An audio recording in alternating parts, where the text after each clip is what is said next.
The desperate message. The morning shift at Earth's Deep Space Monitoring Station had always been quiet. Commander Sarah Chen sipped her coffee while reviewing the overnight reports from the automated listening posts scattered throughout the solar system. 23 years of monitoring deep space had taught her to expect nothing but cosmic background radiation and the occasional automated beacon from long-dead civilizations. That morning changed everything. The signal came from the direction of Kepler 442, a star system 1,200 light-years away. What made Sarah's blood run cold was not the distance but the content. The transmission was clearly artificial, structured, and most importantly, it was a cry for help. Sarah's hands trembled as she adjusted the equipment.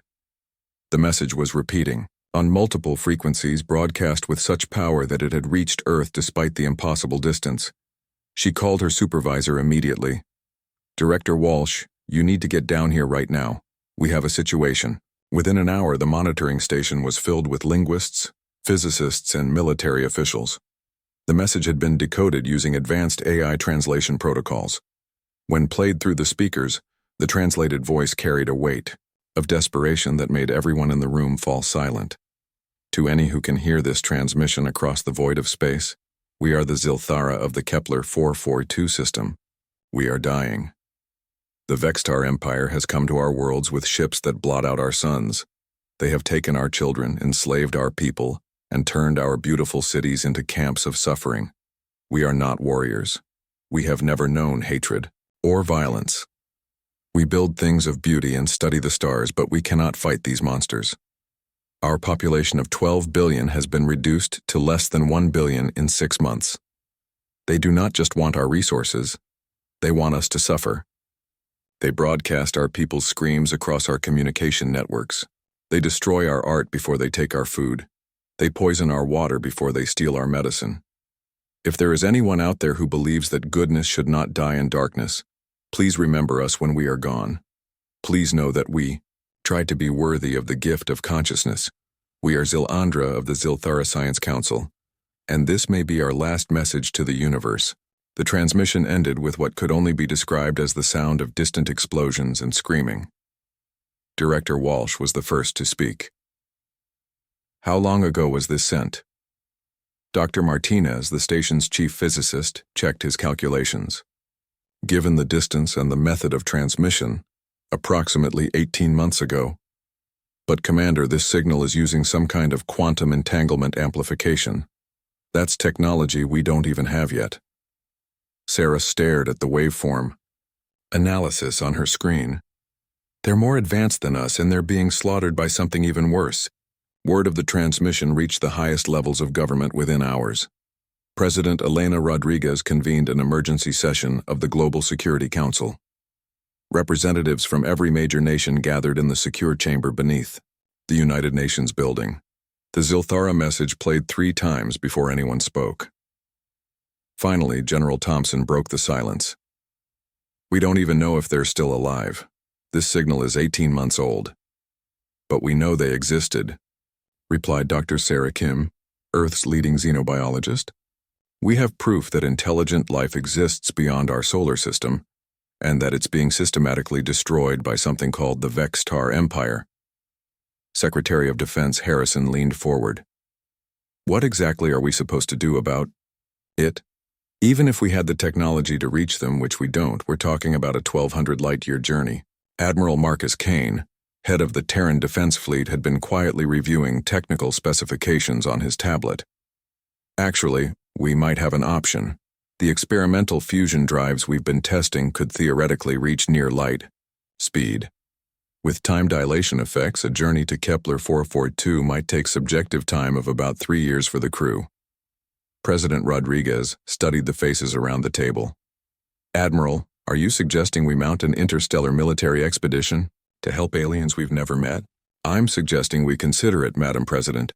The Zilthara signal included star charts and tactical information about the Vextar. According to their data, this empire has consumed dozens of star systems.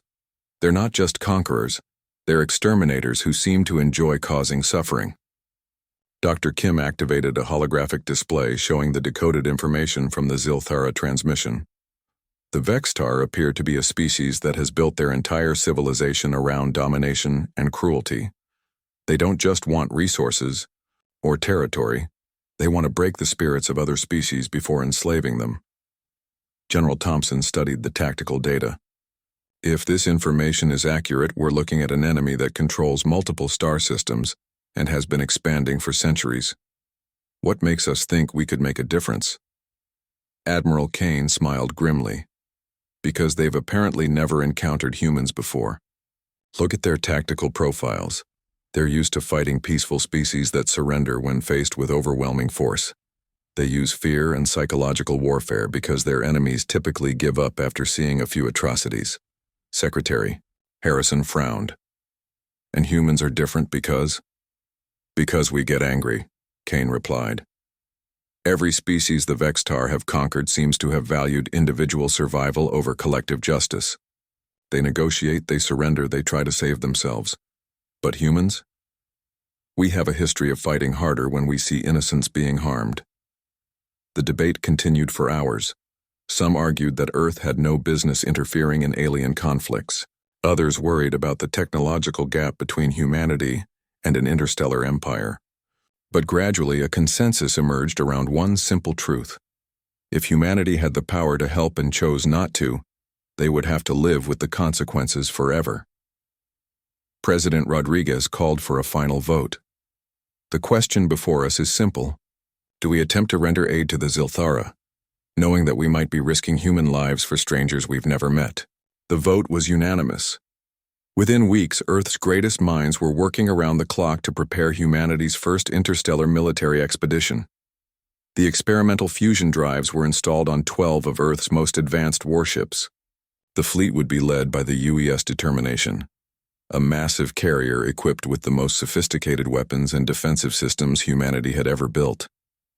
Captain James Morrison stood on the bridge of the Determination, watching as the final preparations were completed. His crew of 50,000 represented the best of humanity. Scientists, engineers, marines, pilots, and support staff from every nation on Earth. They had volunteered for a mission that might take decades and from which they might never return. Admiral Kane arrived on the bridge for the final briefing.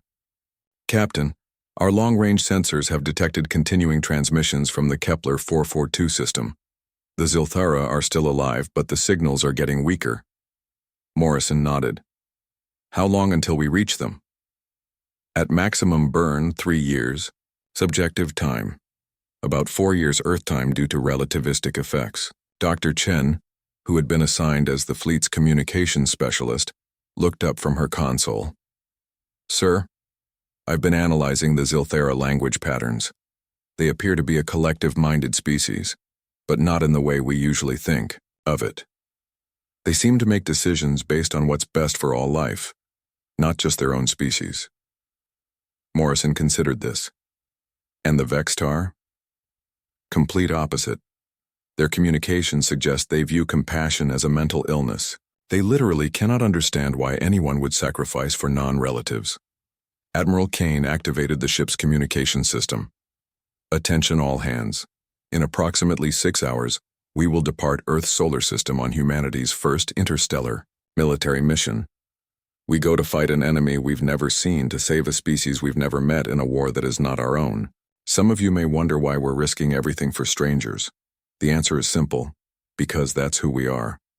Humanity has always faced a choice between standing up to bullies or enabling them. Today, we choose to stand up. The fleet departed at 800 hours, Earth Standard Time. 12 ships carrying humanity's hope and fury accelerated toward the edge of the solar system, their fusion drives burning bright against the cosmic darkness. As Earth fell away behind them, Captain Morrison received one final transmission from the Zilthara. The signal was weak and filled with static, but the message was clear. We are still here. We are still fighting. We have not given up hope. Morrison turned to his crew. Neither have we. The journey to Kepler 442 would take 3 years. 3 years to prepare for a war against an enemy that had never known defeat. 3 years to plan the liberation of a species that had never asked for anything except to be remembered when they were gone. The Vextar Empire had built their power on a simple assumption that intelligent species would always choose self-preservation over justice. They had enslaved dozens of civilizations because none of them had been willing to fight for strangers. They were about to meet humanity. Fire meets darkness. The Kepler 442 system looked like a graveyard when the human fleet dropped out of hyperspace. Captain Morrison stood on the bridge of the UES Determination, staring at the tactical display with a mixture of rage and determination. 3 planets that should have been glowing with city lights were dark, their surfaces scarred by orbital bombardment. "My God," whispered Lieutenant Rodriguez from the sensor station. "Sir, I'm reading debris fields throughout the system. Looks like the remains of orbital stations, civilian ships, even escape pods." Dr. Chen worked frantically at her communication console. "Captain, I'm detecting faint signals from the 3rd planet. It's definitely Zilthara, but the transmission is very weak." Morrison felt his jaw clench. The intelligence from the Zilthara transmissions had prepared them for devastation, but seeing it with their own eyes was different. This wasn't just conquest, it was systematic extermination carried out with deliberate cruelty. "Commander Santos, prepare your Marines for immediate deployment. Dr. Chen, try to establish contact with any surviving Zilthara. I want to know what we're dealing with down there." Colonel Maria Santos had been studying the tactical data for 3 years, preparing for this moment. Her 10,000 Marines represented the best of Earth's military forces, trained specifically for combat in unknown environments against a technologically superior enemy. "Sir," she reported, "long-range scans show massive structures on the surface that don't match Zilthara architecture. They appear to be processing facilities of some kind." Dr. Chen's face went pale as she listened to her equipment. "Captain, I'm receiving a weak transmission from the surface. It's a Zilthara survivor." The translated voice that came through the speakers was filled with exhaustion and pain, but also with desperate hope. "Unknown ships? This is Zethara of the Zilthara Council. Please identify yourselves. Are you friend or enemy?" Morrison stepped forward. "Zethara, this is Captain Morrison of the human fleet. We received your distress call. We've come to help." There was a long silence, then the sound of what could only be weeping. "Human, you came. You actually came across the void to help us. We thought no one would answer. We're here now. What's your situation?" We are dying, Captain Morrison. The Vextar have built camps across our world. They process our people like materials. They break our minds before they sell us to other worlds. Of our 12 billion people, perhaps 200,000 remain free. Another million are in the camps, but they may no longer be themselves. Morrison exchanged glances with his senior staff. They had known the situation was bad, but hearing it directly from a survivor made it personal. "Zethara, we're going to get you out of there, but first we need to deal with the Vextar fleet. Are they still in the system?" "Yes, Captain. 12. Large ships orbit our world. They broadcast the screams of our people to demoralize us. They want us to surrender completely, to give up not just our bodies but our spirits." Morrison turned to his tactical officer. "Commander Walsh, what are we looking at?" Captain Rebecca Walsh had been analyzing the sensor data since their arrival. 12 Vextar warships, significantly larger than our vessels. Their technology appears to be roughly equivalent to ours, but they have the advantage of numbers and prepared positions. However, added Lieutenant Turner from the fighter squadron, they're deployed in a standard bombardment formation. They're not expecting a fight. They're just sitting there terrorizing the survivors. Morrison made his decision. "All ships, battle stations. We're going to hit them fast and hard before they can organize a proper defense." The Battle of Kepler 442b began without warning. The human fleet dropped out of hyperspace directly above the Vextar formation, launching fighters and firing every weapon they had before the enemy could react. The Vextar ships were massive, dark vessels that looked like they had been designed to inspire fear. Their hulls were covered in spikes and weapon ports, and they moved with the ponderous confidence of predators that had never encountered effective resistance. That confidence lasted approximately 30 seconds. Lieutenant Alex Turner led the first wave of human fighters in a diving attack that caught the Vextar completely off guard. The alien ships had powerful shields and heavy armor, but their weapons were designed for orbital bombardment, not ship-to-ship combat against fast-moving targets. "This is Phoenix Squadron," Turner called over the comm. "We're punching through. Their defenses, their point defense systems can't track us." Captain Walsh commanded the UES Retribution in a direct assault on the Vextar flagship. The alien vessel was 3 times the size of her ship, but it was also slow and overconfident. "Target their weapon systems," she ordered. "I want them crippled, not destroyed. We need prisoners for interrogation." The space battle raged for 4 hours. The Vextar fought with the desperation of bullies who had suddenly discovered their victims could fight back. Their tactics were crude but effective. They relied on overwhelming firepower and intimidation, but they had never fought humans before. When the Vextar commander tried to use captured Zilthara as human shields, broadcasting their torture to demoralize the human fleet, the effect was exactly the opposite of what he intended. The humans fought harder, not softer. When the Vextar attempted to ram damaged ships into the human formation, human pilots intercepted them in suicide runs that saved their comrades.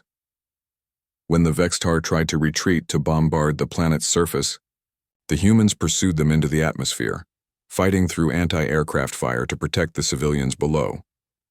The last Vextar ship surrendered when its crew realized they were facing an enemy that would never stop fighting as long as innocents were in danger. Warlord Grixthal, commander of the Vextar fleet, was brought aboard the UES Determination in chains.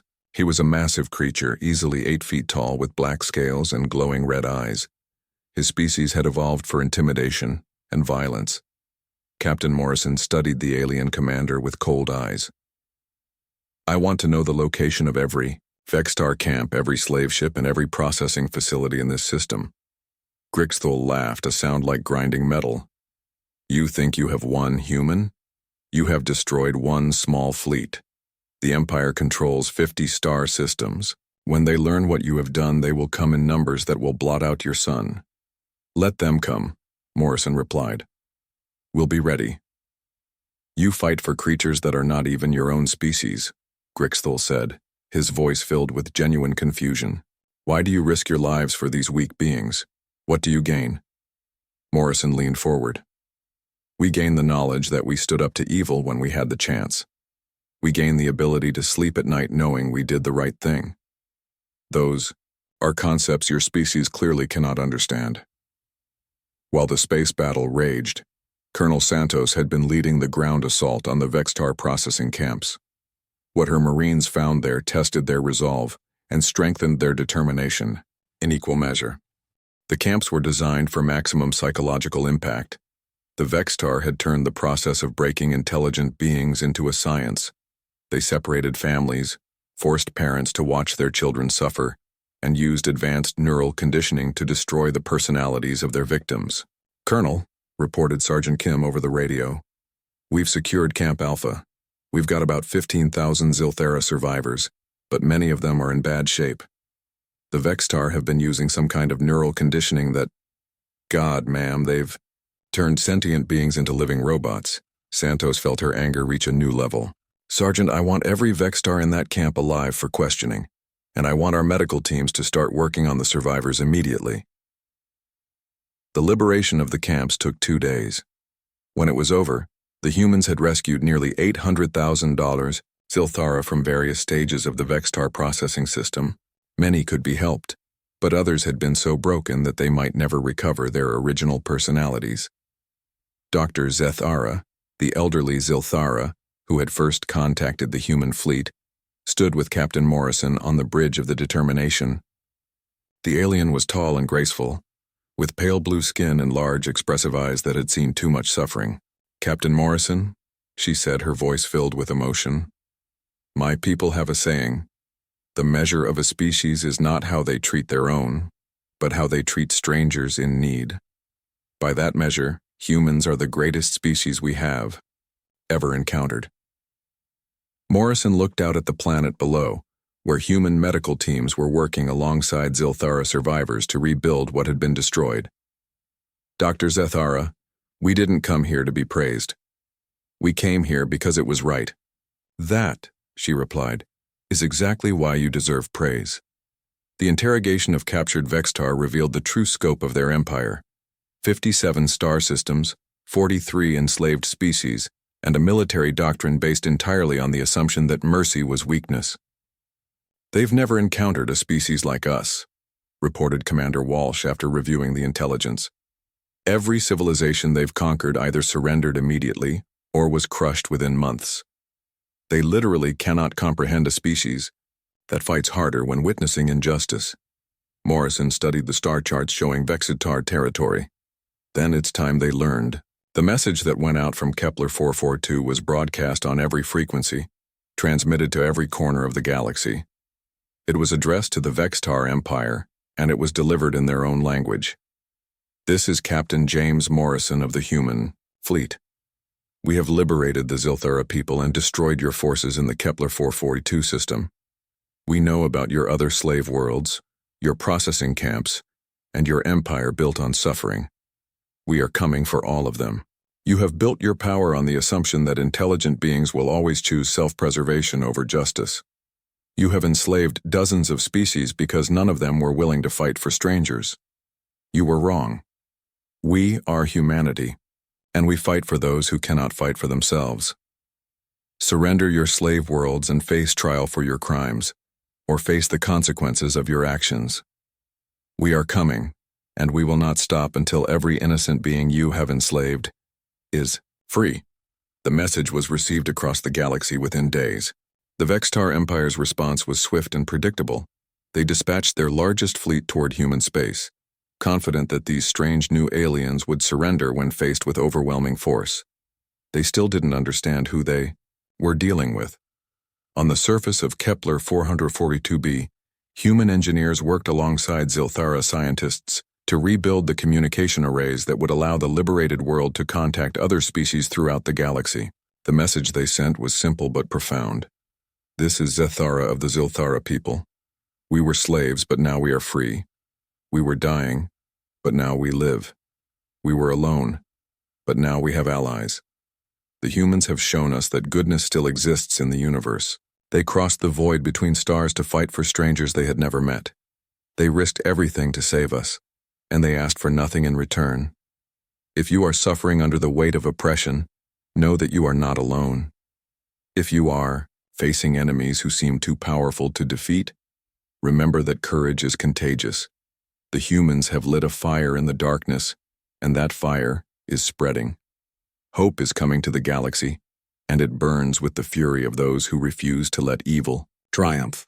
As the human fleet prepared for the long journey home, Captain Morrison stood one last time with Dr. Zethara. The Zilthara had elected to send a delegation back to Earth to share their knowledge and to stand with humanity in the war that was surely coming. Captain, she said, what you have done here will be remembered for 1,000 generations. You have shown the galaxy that there is still hope, that there are still those willing to fight for what is right. Morrison smiled. Dr. Zethara, this is just the beginning. The Vextar Empire ends now, and any other species that thinks they can build power on the suffering of innocence is about to learn what happens when they meet humanity. The stars watched as the human fleet departed Kepler 442, carrying news of liberation back to Earth and leaving behind a world that had learned the true meaning of hope. Behind them, the Zilthara began the long process of rebuilding their civilization, secure in the knowledge that they were no longer alone in the universe. The galaxy had learned that humanity had arrived and that everything was about to change.